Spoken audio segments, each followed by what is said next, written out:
Dr. Vito, ano po ang mangyayari kapag hindi po namin tinapos ang aming iniinom po na antibiotic?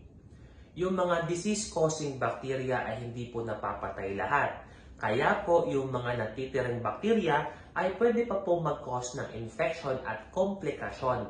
At the same time, kapag hindi po sila natuksa, yung bacteria ay magkakause po ng significant drug resistance or medicine resistance na kung saan po hindi na po gagana or posibleng hindi gumana ang mga antibiotic na inyong iniinom or yung hininto mo pong gamot. Kaya pwede po mag-develop po ng komplikasyon dahil sa ating mga ginagawa at maling akala. Para sa inyong kaalaman po, ugaliin po natin tapusin ang instruction po, yung gamot na nireseta para maiwasan po ang mga problema at sa halip po mas makatipid po tayo at makatulong sa ating